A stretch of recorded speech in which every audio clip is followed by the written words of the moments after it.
तो अभी तक जो कुछ भी पढ़ाया गया है बच्चों, उसमें से अगर आप में से किसी को कुछ भी पूछना है तो वो आप पूछ सकते हैं। एनीवन? अगर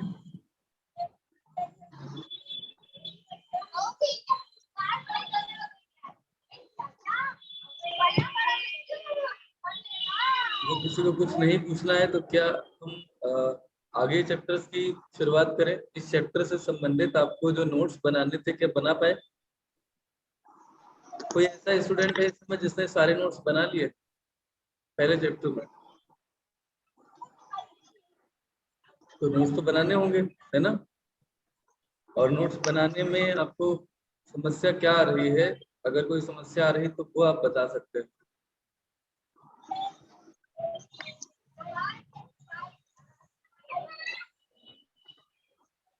सबसे पहले ये बताइए कि जितने टॉपिक्स डिस्कस किए हैं वो सारे टॉपिक्स में से कोई ऐसा टॉपिक है जो समझने में कोई दिक्कत आ रही हो? अभी लास्ट टाइम का था यूजर्स ऑफ अकाउंटिंग इंफॉर्मेशन, या अकाउंटिंग बुक्स के, अकाउंटेंसी के जो यूजर्स हैं, प्रयोगकर्ता, वो लास्ट वाला टॉपिक था। क्या उसे पढ़ा आप लोगों ने? समझ में आ गया?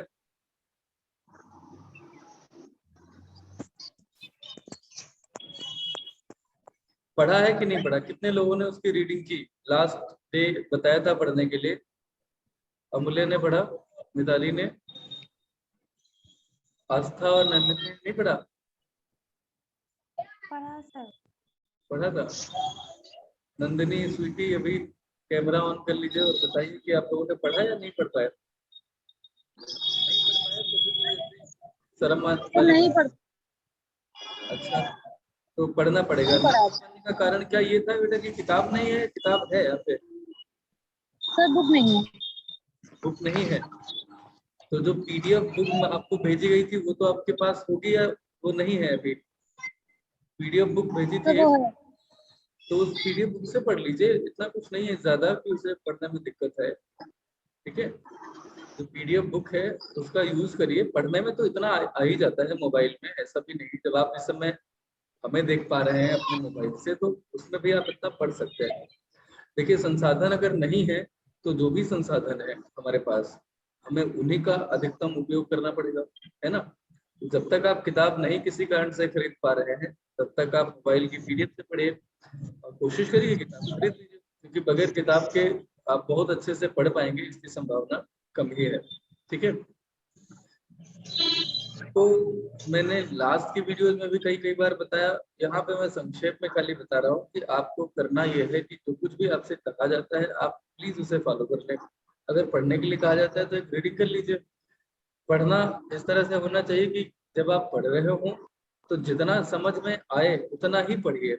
अगर आपने कोई वाक्य पढ़ना शुरू किया और उसमें कुछ ऐसे शब्द आ गए जो आपको नहीं समझ में आ रहे, जिनका मीनिंग नहीं पता है, तो आगे पढ़ते मत जाइए, आप वहीं रुक जाइए। जनरली निकाल लीजिए आपके पास है, या गूगल पे पता करिए उस शब्द का अर्थ क्या है, या आप अपने किसी सीनियर से, घर में मम्मी पापा से, भाई बहन से, किसी से पूछिए। नहीं हो रहा है मुझसे पूछिए, क्योंकि मैंने तो हमेशा कहा है कि आप पूछ सकते हैं व्हाट्सएप पे फोन करके, मैसेज करके, कैसे भी। और जब आप उसका मीनिंग जान चुके होंगे तो फिर आपको कोई प्रॉब्लम नहीं आएगी। ठीक है, फिर आप उसे समझते चले जाएंगे। जब आप एक बार समझ जाए तो आप उसे अपनी भाषा में लिखिए, और अगर आपको उसमें भी दिक्कत है तो पूछे। अगर आपने ये काम स्वयं से नहीं करना शुरू किया, जैसे जब कोई चैप्टर पढ़ा दिया जाता है तो डिस्कस किए गए टॉपिक्स के नोट्स आपको बनाने होते हैं, ये एकदम क्लियर है कि हमेशा के लिए अंडरस्टूड कर लीजिए कि ऐसा ही करना है आपको। किया गया है आज, उसके नोट्स आपको आज बनाने हैं और मुझे भेजने हैं, दिखाने के लिए कि हमने ठीक ठीक बना लिया। ठीक है, तो आप इस राह पे चले। अगर इसमें कोई दिक्कत है तो मुझे बताएं। मैंने आपको जो लास्ट टाइम पढ़ाया था उसमें यूजर्स थे और बाकी जो भी चीजें थी वो सब डिस्कस हम लोगों ने करी थी। अभी हम लोग जो इसमें डिस्कस करने वाले हैं बच्चों, वो ये कि लास्ट वाला जो टॉपिक था कि कौन कौन से अकाउंटिंग इंफॉर्मेशन का यूज करते हैं, उपयोग करते हैं। तो इसमें आप लोगों ने ये पढ़ा था कि कौन कौन से लोग होते हैं। क्या ये टॉपिक क्लियर है किसी को, या इसमें कहीं पे कोई कंफ्यूजन है? लेखांकन सूचनाओं का उपयोग करने वाले लोग दो तरह के हैं, आंतरिक और बाह्य, इंटरनल पर्सन्स या कह लीजिए कि यूजर्स, एक्सटर्नल यूजर्स, बाह्य पक्ष के लोग। फर्म का मालिक इंटरनल है, प्रबंधकीय व्यवस्था इंटरनल है, कर्मचारी जो हैं और उनके संघ ये भी इंटरनल है। इसके अलावा लेनदार, सरकार, बैंक और वित्तीय संस्थाएं, ये सब एक्सटर्नल यूजर्स के उदाहरण हैं। तो इनमें जो कुछ लिखा हुआ है कि किसी को कोई कंफ्यूजन है तो पॉइंट लिखना चाहें। अगर आपको मिले कि लेखांकन सूचनाओं का उपयोग करने वाले आंतरिक और बाह्य पक्षों का वर्णन कीजिए, तो क्या आप ये नोट बना सकते हैं, लिख सकते हैं?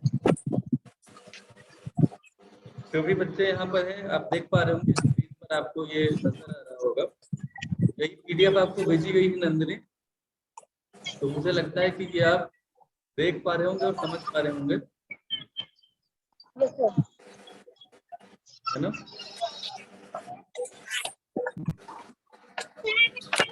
तो एक तो ये बात रही, इसके पहले की जितनी चीजें थी चैप्टर में, नकद छूट और व्यापारिक छूट में अंतर क्या है, ये एक प्रश्न बनता है। अगर आपने इसके नोट्स नहीं बनाए हैं तो ये जितने भी पॉइंट्स यहाँ दिए गए हैं 6 पॉइंट पूरे आपको लिखने हैं, एज इट इज लिखने हैं। इसमें अगर किसी को कोई कंफ्यूजन हो तो पूछ सकता है।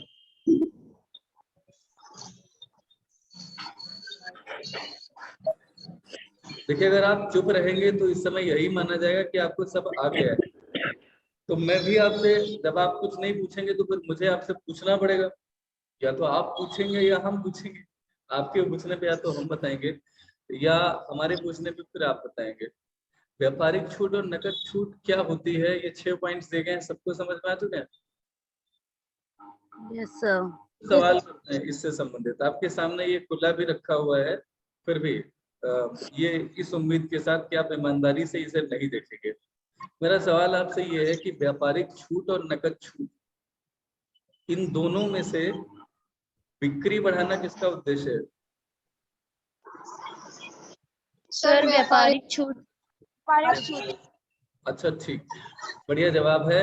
अब अगला सवाल पूछ रहा हूँ, देखिएगा मत इसे, मैं ये इतनी ईमानदारी की उम्मीद करता हूँ, हालांकि इतना ईमानदार होना अपने आप में बहुत कठिन है कि जो सामने दिख रहा है उसे ना देखा जाए, लेकिन फिर भी अगला सवाल है, ये बताइए कि किस प्रकार की छूट का व्यापारिक पुस्तकों में लेखा नहीं किया जाता?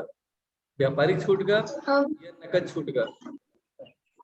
व्यापारिक छूट का। सर व्यापारिक छूट। Very good, very good. एक सवाल और है, जल्दी भुगतान प्राप्त करने के लिए कौन सी छूट दी जाती है? नगद छूट। जल्दी भुगतान पाने के लिए नकद छूट दी जाती है, बिल्कुल सही जवाब बता लिया, बढ़िया। तो आपने उद्देश्य भी इनका जान लिया, लेखा पुस्तकों में लेखा व्यापारिक छूट का नहीं होता, नकद छूट का होता है। व्यापारिक छूट का उद्देश्य बिक्री बढ़ाना है। ये कुछ मेन पॉइंट्स हैं, 6 पॉइंट हैं, मुझे मेरे ख्याल से 2-3 बार अगर आप खुद को समझाते हुए पढ़ा कर लेंगे तो आपको ये याद हो जाएगा, ठीक है। एक विनियोक्ता इन्होंने पूछा था। अच्छा, विनियोक्ता का मतलब इन्होंने विनियोजक माना था, सुबह किसी ने पूछा था शायद विनियोक्ता, तो मैंने बताया था एम्प्लॉयर। तो विनियोक्ता का मतलब इन्वेस्टर है, यहाँ पे इसको समझ लीजिए। वैसे नियोक्ता जो होता है वह शब्द एम्प्लॉयर के लिए ही आता है, नियोक्ता, लेकिन इन्होंने इसे इन्वेस्टर बताया हुआ है। सही है, गलत ये भी नहीं है, क्योंकि इसमें विनियोक्ता शब्द है। क्या होता है, जरा से अंतर के साथ जो है वर्ड जो होते हैं उनके मीनिंग बदल जाते हैं। जैसे हिंदी में तो ये कमाल अक्सर होता है, जैसे नीरज है या नीरद है, तो नीरज का मतलब हो गया कमल और नीरद माने हो गया बादल, है ना। तो जरा सा अंतर है तो फर्क पड़ जाता है।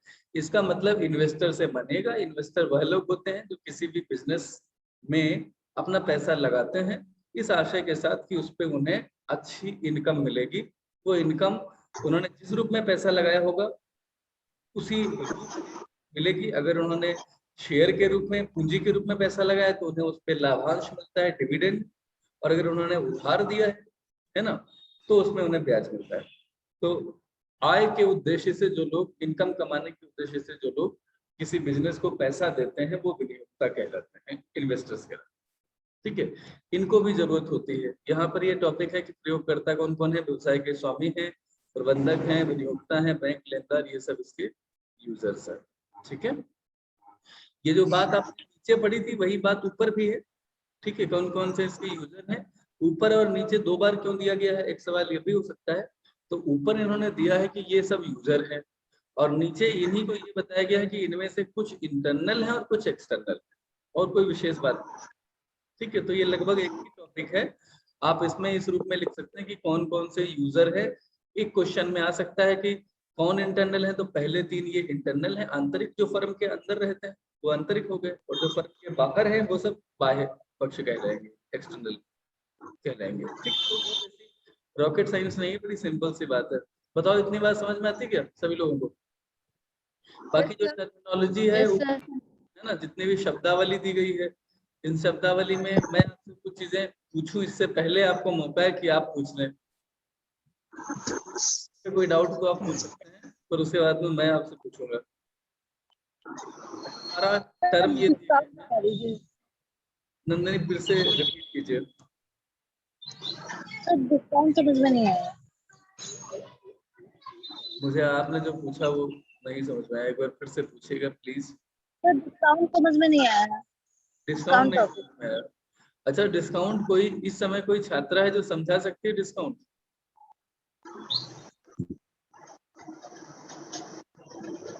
Any student here who can explain these two terms, trade discount as well as cash discount? वैसे डिस्काउंट का मतलब अगर जनरल बात करें, मिताली जस्ट मिनट, अगर हम नंदनी जनरल बात करें डिस्काउंट का मतलब, तो मतलब ये होता है कि कुछ कम कर देना, छूट कर देना। हम कहीं पे जाते हैं, किसी दुकान पे कोई कमोडिटी देखते हैं, और मान लिया उस पे MRP पड़ा हुआ है 200 रुपए, तो हम उससे कहते हैं कितने की पड़ेगी, सही से बताइए, हमें ज्यादा मोल भाव नहीं करना है, ज्यादा टाइम नहीं है। तो वो कहता है कि ठीक है मैडम, वैसे तो 200 रुपए की है, लेकिन आप 180 दे दीजिए, ठीक है। तो आप 180 से दे देते हैं, और वो किताब या वो जो भी वो आप ले आते हैं। तो ये जो 20 रुपए आपने नहीं दिए हैं, जो कमी कर दी गई, वही डिस्काउंट है। वो छूट हो गई, वो छूट दिए गए उतने, आपके लिए वो छूट है ना, उसके लिए भी छूट है। उसने वो छूट आपको दी है और आपने वो छूट पा ली है, तो आपके लिए डिस्काउंट रिसीव्ड कहलाएगी, और उसके लिए वो डिस्काउंट अलाउड कहलाएगी। इतना क्लियर है? इसके बाद में इसके 2 रूप हैं मुख्य रूप से, वैसे तो 3 रूप होते हैं, लेकिन अभी आप 2 रूप पढ़ रहे हैं। पहला है ट्रेड डिस्काउंट, व्यापारिक छूट, और दूसरा है नकद छूट। इसे आगे अभी मिताली एक्सप्लेन करने वाली हैं। Yes Mitali, please continue. Sir discount और कैश डिस्काउंट को? Yes yes. व्यापारिक छूट वो होती है जब व्यापारी जो होता है ग्राहक को अपने मतलब अपनी दुकान पे और क्रय करने के कि ग्राहक जो है हमारे ज्यादा से ज्यादा ग्राहक हमारी दुकान पे आए, इसलिए वो जो मूल्य होता है वस्तु का वास्तविक मूल्य होता है उससे थोड़ा कम मूल्य पे उसे बेच देता है, जिससे उसका क्रय विक्रय का मतलब उसका व्यापार बढ़े ऐसे करके। और जैसे किसी ग्राहक ने बहुत ज्यादा सामान लिया है और ज्यादा रुपए है, तो वो ग्राहक कह देता है कि हाँ ठीक है 1-2 हफ्ते में हम दे देंगे। लेकिन अगर व्यापारी को ज्यादा मतलब जल्दी भुगतान करवाना है, तो वो जो प्रॉपर खर्चा होता है उसमें जो है कम करके दे देता है ताकि वो जल्दी भुगतान कर सके। बहुत अच्छे से बताया मिताली, थोड़ा सा और कंफर्टेबल होके बताइए, एंजॉय करिए धीरे से, कोई जल्दबाजी नहीं है, और आपने तो बहुत अच्छे से बता दिया, बिल्कुल सही सही बताया। मिताली ने जो बताया है, पहली बात मैं उसी को रिपीट करूंगा, अपनी तरफ से कुछ नहीं बता रहा हूँ, just to clarify the things, कि व्यापारिक छूट में दुकानदार ये कोशिश करता है कि ग्राहक जो निकला है घर से कुछ खरीदने के लिए, वो हमारे आसपास और भी बहुत सारी दुकानें हैं, तो वहां न जा करके हमारे यहाँ ही आए पहले, और हमारे यहाँ से ही खरीद के जाए। यानी उसका प्रमुख उद्देश्य क्या है? बिक्री बढ़ाना। और वो तभी होगा जब 4 दुकानें लगी हैं, और 4 दुकानों में कुछ लोग जो है MRP पे बेच रहे हैं, और एक ने कहा 5% डिस्काउंट पर, तो आप किधर जाओगे? जहाँ डिस्काउंट होगा। तो ये जो डिस्काउंट है, जो जनरल सबको दी जाती है MRP पे जिसे अप्लाई करते हैं, इसको हम व्यापारिक छूट बोलते हैं। उद्देश्य इसका बिक्री बढ़ाना है। पहला पॉइंट आप देख ही रहे हैं, उद्देश्य में क्या लिखा है स्क्रीन पर। Nandini, can you see the screen? Point number 1 under व्यापारिक छूट, स्क्रीन पे दिख रहा है? तो उस पे क्या लिखा हुआ है? इसका उद्देश्य माल की बिक्री बढ़ाना है। और नकद छूट का उद्देश्य क्या होता है कि जितना का माल उसने खरीदा वो उससे कहता है, मान लिया वो कह रहा है बाद में पेमेंट करेगा, तो उसको एक और ऑफर देता है। वो ये नहीं कहता कि आप बाद में पेमेंट नहीं कर सकते, वो कहता है ठीक है ये तो आपके पास ऑप्शन है कि आप 10 दिन बाद पेमेंट करें, लेकिन अगर आप अभी पेमेंट कर दें तो हम आपको 2% और डिस्काउंट दे देंगे। अब 2% का मतलब 2 रुपए की और छूट, यानी मान लिया पहले वो 200 रुपए की चीज थी, 10% डिस्काउंट था तो 180 की लग रही थी, उसने कहा कैश डिस्काउंट 5% और दे देगा अगर आप अभी भुगतान कर दें। तो अब 180 का 5% यानी कि 9 रुपए और छूट मिल जाएगी। तो अब खरीदने वाले को लग रहा है कि भाई ठीक है यार 180 हमें देने पड़ेंगे आज से 10 दिन बाद, और अभी अगर हम दे देते हैं तो हमें केवल 171 देने हैं, तो हो सकता है वो तुरंत भुगतान कर दे। तो अगर आपको तुरंत पैसा चाहिए तो आप नकद छूट लेते हैं, समझ गए? इसमें तुरंत की अनिवार्यता नहीं होती, ये सारे बच्चे समझ लें। कभी कभी ऐसा भी होता है, हम कह देते हैं कि आपने महीने भर बाद या 15 दिन बाद पेमेंट करने का कहा है, जैसा भी केस हो, महीना भर का हो या 15 दिन का हो, तो हम उसे कहते हैं कि अगर आप 1 सप्ताह के भीतर भुगतान कर देते हैं तो हम आपको 5% छूट देंगे। 1 सप्ताह के भीतर, 3 दिन के भीतर, आज कर देंगे, अभी कर देंगे, ये तो कंडीशंस है। लेकिन नकद छूट का उद्देश्य क्या है? शीघ्र भुगतान प्राप्त करना, ठीक है। Receive prompt payment, prompt PROMPT, prompt माने क्विकर, जल्दी, ठीक है। क्विक से क्विकर कह सकते हैं, प्रॉम्प्ट कह सकते हैं, ओके। तो ये तो उद्देश्य, इतना ये उद्देश्य समझ गए दोनों का। आप में से और कौन बताएगा? मिताली ने पहला पॉइंट उद्देश्य बड़ा अच्छे से बताया, कोई बता सकता है? जितने भी बच्चे जुड़े हैं उनमें से कोई बता सकता है कि दशा क्या है? मतलब इसमें दशा का मतलब स्थितियां क्या होती, कब दी जाती है? दशा का मतलब होता है when this trade discount is allowed, कब दी जाती है? कोई बता सकता है? अच्छा, किसी को समझ में आ गया है ये? पता है मुझे एक चीज लगती है, शायद आप लोग इससे सहमत होंगे। कभी आप लोगों ने मदारी का खेल देखा है? मदारी घुंघरू बजाता नहीं। है कहीं, देखा है मदारी का खेल? कितने लोगों ने देखा? नहीं देखा? मिताली, आस्था, नंदनी, मदारी का खेल नहीं देखा किसी ने? नहीं सर। नहीं देखा? अच्छा, तब तो आपने क्या देखा अभी, फिर तो आपने अभी कुछ नहीं देखा। अच्छा चलो खैर, कभी मेले में गए हो? मेले में, मेले में क्यों नहीं गए? सर हमें कितने इनोसेंट बच्चे मिले हैं इस बार 11th में कि उन्होंने मदारी का खेल नहीं देखा, मेले में नहीं गए। खैर कोई बात नहीं, कोरोना ने आप लोगों से ये सब छीन लिया है। अगर कोरोना ना हो रहा होता तो शायद आप लोग ऐसा कहते कि हाँ गए सर, मेले में भी गए और मदारी का खेल भी देखा। लेकिन अक्सर आपने देखा होगा यूट्यूब वगैरह पे या फिल्मों में देखा होगा कि कोई एक व्यक्ति होता है, उसके आसपास कोई एक बंदर होता है, या जो है वो कोई जादूगर टाइप का होता है, तो कुछ जादू वगैरह दिखाता है सड़क पर, स्ट्रीट पे, और लोग उसको घेर के खड़े होते हैं। फिर वो अचानक से बीच में बोलता है कि क्या कोई बहादुर इंसान है जो आ सके यहाँ बीच में, राउंड के बीच में जो घेरा बना हो उसके बीच में। तो सारे लोग खेल देख रहे होते हैं और ज्यादातर लोग इंतजार करते हैं कि कोई निकलेगा, खुद कोई नहीं निकलना चाहता है। क्यों नहीं निकलना चाहता है? क्योंकि जादूगर का डेली का काम है, और जो वहां पर जाएगा वो जाहिर सी बात है उसका मजाक उड़ाएगा और उसको बेवकूफ सिद्ध कर देगा, ऐसा सबको लगता है। और इसकी संभावना भी खूब होती है। जब वो आह्वान करता है कि है कोई हिम्मती व्यक्ति जो आ सके, तो सभी लोग सोचते हैं, डर जाते हैं कि भाई अब कौन जाएगा वहां, इसको तो बड़े अच्छे अच्छे शब्द आते हैं, मैं पता नहीं इसके जवाब दे भी सकूंगा कि नहीं, और कहीं ऐसा ना हो कि बेइज्जती हो।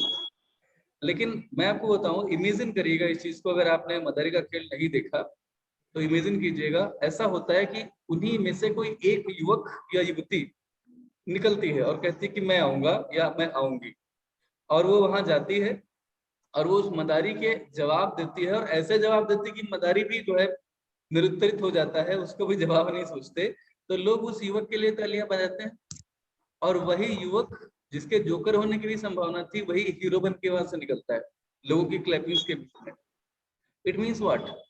इसका मतलब यह है कि अगर आपको अवसर मिले अपनी प्रतिभा के प्रदर्शन का कहीं पे भी, तो आपको वह अवसर गेन करने के लिए उतना रिस्क उठाना पड़ेगा जितना कि आपको हीरो बनना सके। जैसे अभी बात हुई तो मिताली से जबरदस्ती नहीं कहा गया था कि वो बताएं, लेकिन उन्होंने बताया। जब उन्होंने बताया तो उनका इंप्रेशन इस क्लास में मुझे लगता है कि बेस्ट रहा अभी तक का, कि उन्होंने कोशिश की और अच्छा बताया। ऐसे ही आप सभी लोग, कोई मिताली अलग से एक्स्ट्राऑर्डिनरी नहीं है, इन्होंने कोशिश खाली की, इन्होंने बस खाली वो संकोच छोड़ा और हिम्मत कर ली और इन्हें बताया। यहाँ तो ऐसा भी नहीं है कि मैं उस जादूगर की तरह आपको कहीं जो है पीछे छोड़ने की, आपको नीचे दिखाने की कोशिश करूंगा, ऐसा कुछ नहीं। आप जब कभी भी कुछ बोलेंगे तो उसके दो फायदे होंगे, या तो आप बिल्कुल सही बोलेंगे, दूसरों को उसका फायदा मिलेगा। अगर आप गलत बोलेंगे तो मैं बता दूंगा आपको कि आप यहाँ पर बोलते समय गलती कर रहे हैं, ये चीज ऐसे होनी चाहिए। तो आप जिसे अभी आप समझे हैं, अगर उसमें कुछ गलती है तो वह भी करेक्ट हो जाएगी। अगर आप चुप रहे तो पता नहीं चलेगा कि आप कितना समझ पाए हैं और कितना नहीं समझ पाए। तो इसीलिए क्लास में हमेशा पार्टिसिपेट कीजिए। क्लास ही नहीं, जीवन में जहाँ कहीं पे भी मौका मिले। आपको खाना बनाना बहुत अच्छा आता है, कुछ मेहमान आए हुए हैं, तो उस दिन बनाइए खाना, कोई अच्छी सी डिश बनाइए। उससे क्या होगा, अगर आपने अच्छा बनाया होगा तो लोग आपकी तारीफ करेंगे। लेकिन इस डर से कि यार अगर बिगड़ गया तो क्या होगा, आप बनाते नहीं हैं तो क्या होगा, आपको जो रिकॉग्निशन मिल सकता है वो नहीं मिल सकेगा। तो चलिए एक बार मैं ये देखना चाहता हूँ कि मेरी ये बात कितने लोगों को समझ में आई। दशा का मतलब है कि किस समय ये व्यापारी छूट दी जाती है, उसकी क्या स्थिति होती है। तो इन्होंने बाकायदा हिंदी में ही लिख रखा है, सामान्य सी बात है। क्या कोई अभी ट्राई करेगा? ये कोई जरूरी नहीं कि आप बिल्कुल सही सही बताएं, you just need to try it out. कौन ट्राई करेगा इसे एक्सप्लेन करना? Is there anyone who can do this? हमारी क्लास में और कोई हिम्मती लड़की है?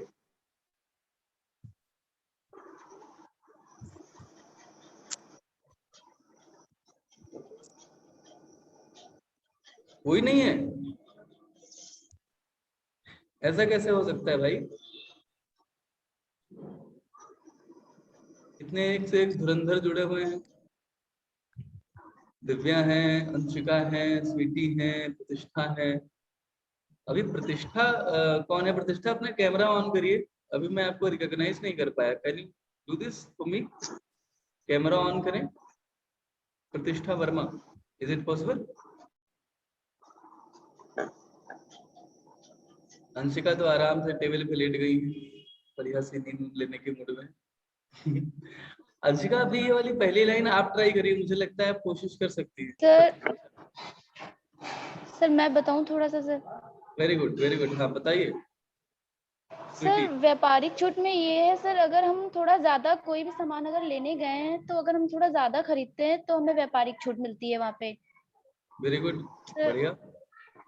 सर लेकिन नकद छूट का नहीं पता है, आप बता दीजिए। तो खाली पढ़ना शुरू करिए, पढ़िए जरा एक बार। यह छूट एक निश्चित अवधि के भीतर, छूट एक निश्चित अवधि के भीतर अथवा निश्चित तिथि से पहले भुगतान करने पर दी जाती है।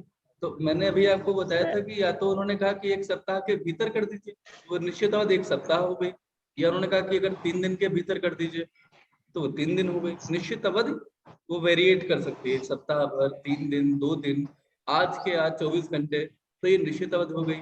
उसके भीतर, या उन्होंने कहा कि अगर आप आज, निश्चित तिथि यानी आज या कल, किसी भी एक डेट विशेष को, अगर आप उस डेट विशेष से पहले, जैसे मान लिया हमने कहा निश्चित अवधि से भीतर यानी 3 दिन पहले, तो मान लेते हैं आज कितनी तारीख है?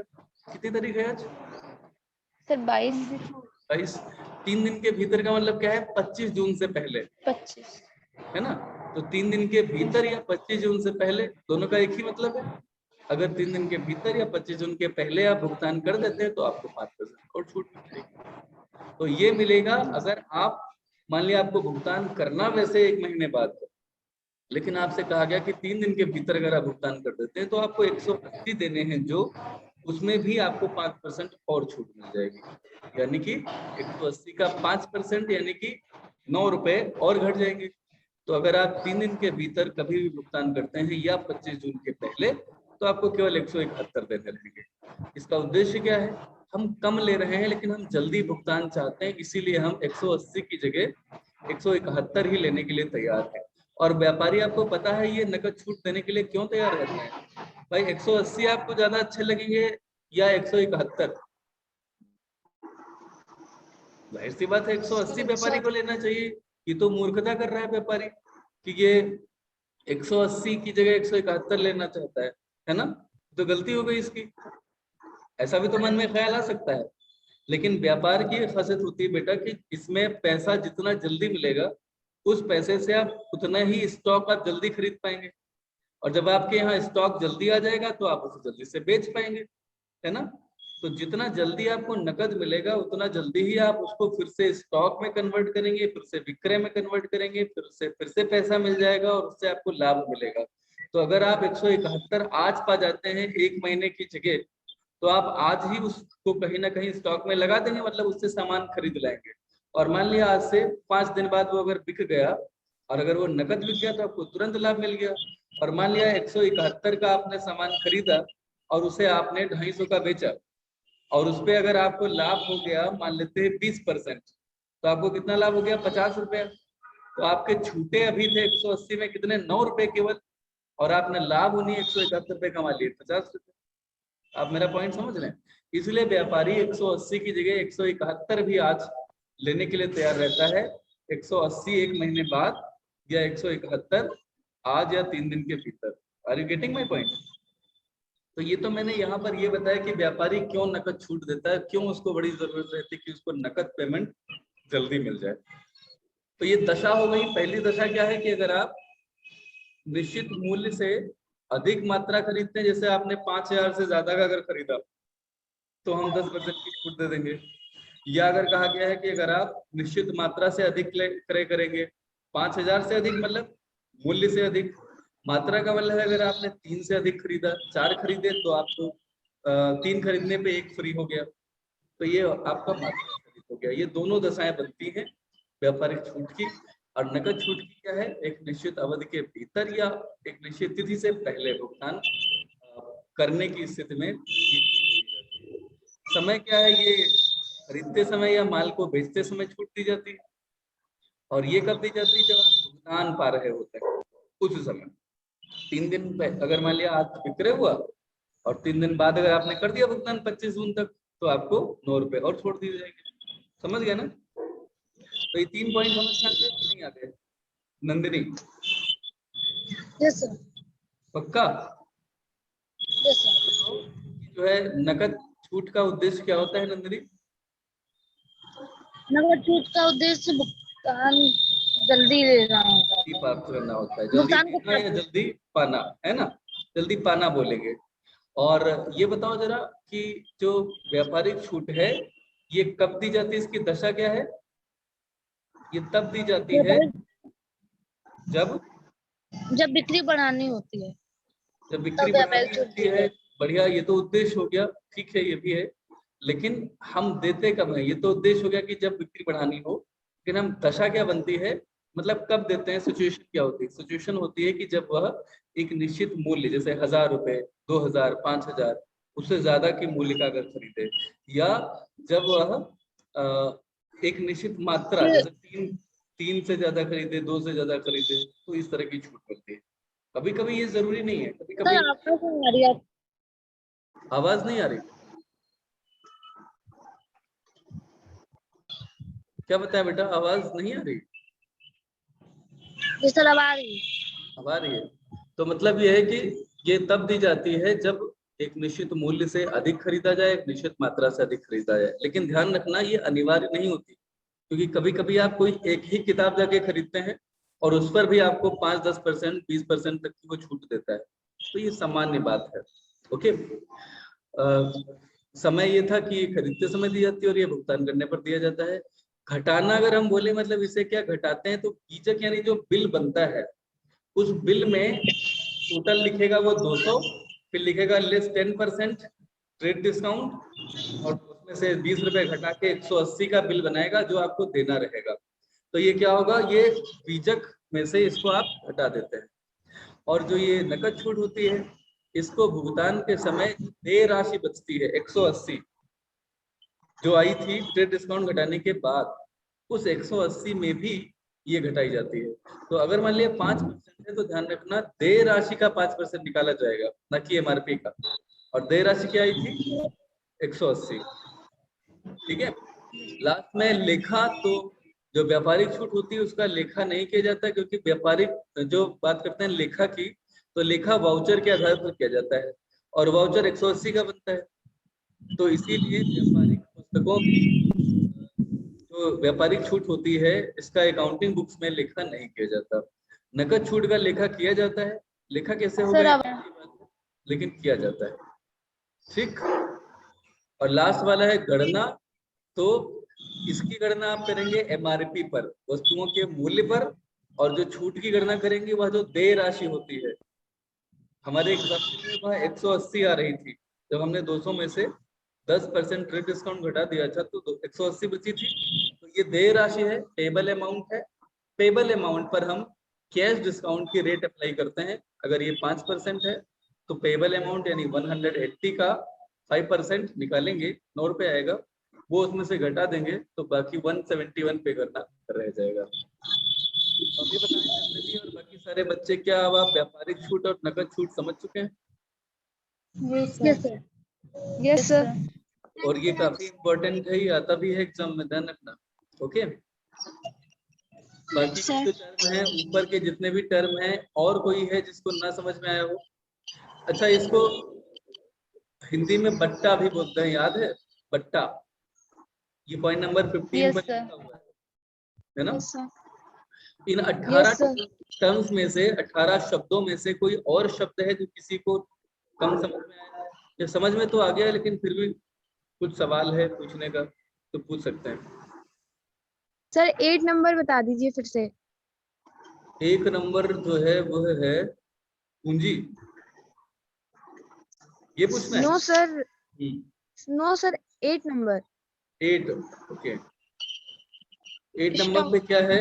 रहतिया। रहतिया यानी कि जो रह गया बिकने से। आप माल खरीदते हैं, किस उद्देश्य से खरीदते हैं? बतौर व्यापारी। आप जब व्यापारी होते हैं तो आप बेचने के उद्देश्य से माल खरीदते हैं, लेकिन साल के आखिर में 31 मार्च को आपने देखा कि आपके गोडाउन में अभी भी कुछ माल बिकने से रह गया, तो उसको रहतिया बोला जाता है। शुद्ध हिंदी में इसको स्कंध बोलते हैं, स्कंध जो लिखा हुआ है। अंग्रेजी में इसी को स्टॉक बोलते हैं। बात क्लियर है? इतनी बात समझ में आई? अब कुछ और बातें भी हैं कि इसका हम वैल्यूएशन जब करेंगे, मूल्यांकन कि कितनी कीमत का है, तो हमने इसे जितने पे खरीदा है और जो उसका बाजार में इस समय मूल्य चल रहा है, जैसे मान लिया 1 इकाई का मूल्य बाजार में, हमारी किताबें ही बची रह गई थी, तो हमें पता है 10% ट्रेड डिस्काउंट देना पड़ता है, तो 180 की बिकती है। ठीक। तो ये बाजार में 180 की बिकती है और हमने इसे खरीदा था मान लिया 150 की। तो हम इसका मूल्यांकन जब करेंगे कि हमारे पास कितने मूल्य का, कितने कीमत का स्टॉक बचा रह गया है, तो उसमें नियम ये होता है कि बाजार मूल्य या जो लागत मूल्य, लागत मीन्स परचेज प्राइस, जो हमारा क्रय मूल्य था, परचेज प्राइस था वह, और जो मार्केट प्राइस है, दोनों में से जो कम होता है हम उस पर स्टॉक का मूल्यांकन करते हैं। तो अगर हमें ये 150 में पड़ी थी और मान लेते हैं कि हमारे पास 50 या 100 किताबें रह गई हैं बिकने से, स्टॉक में भी रखी हुई हैं, तो हम क्या करेंगे 150 गुणे 100 करेंगे। 150 मतलब 150 गुणे 100। बात समझ में आ रही? बाजार में वो 180 की बिक रही है, लेकिन मान लेते हैं कि 180 की हमें ये पड़ी 150 की थी, लेकिन ये मार्केट में 120 की ही बिक रही किसी भी कारण से, तो हमें इसका मूल्यांकन 120 पर यूनिट के हिसाब से करना पड़ेगा। 120 गुणे 100 यानी 12,000 का इसका मूल्यांकन हम करेंगे। ये एक अलग से चैप्टर है जिसे हम बाद में पूरा डिटेल में पढ़ेंगे, लेकिन बात आपको ये समझ में आ गई होगी कि स्टॉक क्या है। क्या है स्टॉक? कौन बताएगा? स्टॉक वह माल जो विक्रय के लिए वह लेकिन किसी अकाउंटिंग ईयर होता है, यानी कि 1 अप्रैल से 31 मार्च अगले वर्ष का, तो ये जो ड्यूरेशन है इसके अंत में यानी 31 मार्च को जो माल विक्रय के लिए खरीदा गया था लेकिन बिकने से रह गया, अभी भी हमारी दुकान में स्टोर में लगा हुआ है, उसे हम बोलेंगे रहतिया या स्टॉक। तो अगर एक शब्द में बोलें, एक मतलब वाक्य में, कि वह माल जो बिकने से रह गया है वह स्टॉक कहलाता है, रहतिया कहलाता है। ठीक, कोई पूछे स्टॉक क्या है तो क्या बोलेंगे?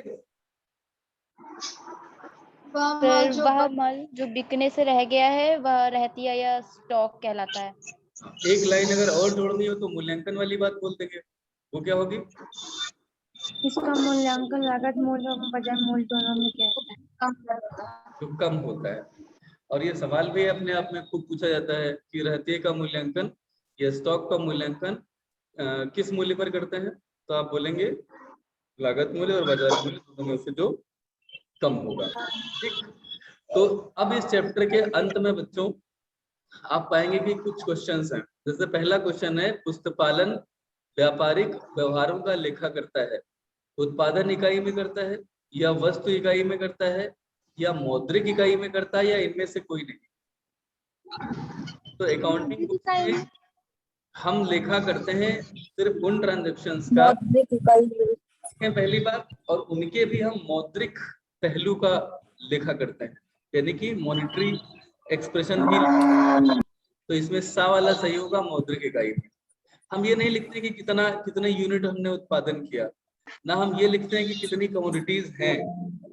यहाँ यूनिट और कमोडिटी का अंतर यह है कि जैसे मान लिया हम किताबें बनाते हैं या हम रजिस्टर भी बनाते हैं, तो वस्तुएं हो गई उत्पादन इकाई में मतलब कितने यूनिट हमने प्रोडक्शन किया, और वस्तु इकाई में मतलब एक वस्तु किताब हो गई, दूसरा वस्तु रजिस्टर हो गया, तीसरा वस्तु तीसरी कमोडिटी पेन हो गया। तो ये इस तरह की चीजें अगर हम बना रहे हैं तो वस्तु का मतलब है कि अलग अलग प्रोडक्ट, बुक, रजिस्टर, ये सब वस्तु हैं, और उत्पादन इकाई का मतलब है किताबों की कितनी इकाइयां। तो हम किताबों की इकाइयां भी नहीं लिखते, यहाँ हम वस्तुएं भी नहीं लिखते, हम केवल मौद्रिक इकाई लिखते हैं। Are you getting this point? तो बताओ, पुस्तकालन विज्ञान है या कला या दोनों या कोई नहीं? सर कला एवं विज्ञान दोनों है। कला और विज्ञान, सही बताया। अच्छा, पुस्तकालन का अर्थ क्या है? पुस्तकों को अलमारी में रखना या पुस्तकों को कहीं रख देना, रखना, या व्यापारिक लेनदेनों का हिसाब पुस्तकों में रखना, या व्यापारिक लेनदेनों का हिसाब पुस्तकों में रखना। अच्छा, बहुत अच्छा बता रहे हो, नीचे से देख देख के तो नहीं बता रहे हो, सही वाला? No sir. अच्छा, बढ़िया। एक सवाल नंबर 4 है, इंस्टीट्यूट ऑफ चार्टर्ड अकाउंटेंट्स, जहां से आप सीए कर सकते हैं। सीए यही बी 1949 स्थापना कब हुई थी? 1949 में। ठीक है, ये ध्यान रखिएगा, 1949 में। इसे ऐसे याद रखिएगा कि हमारे देश का संविधान जिस साल बन के तैयार हुआ था, ठीक है, लागू हुआ था 1950 में, लेकिन बनके कब तैयार हुआ था? 1949 में। ठीक है, कौन सी डेट थी, किसी को पता है? संविधान जब बनके तैयार हुआ था, पढ़ा तो होगा इतना तो कक्षा। हाँ, 20 जनवरी दिसंबर 26 तो सही है, लेकिन जनवरी है या दिसंबर है या नवंबर है या अक्टूबर है? सर दिसंबर है। दिसंबर नहीं है, इसे हटा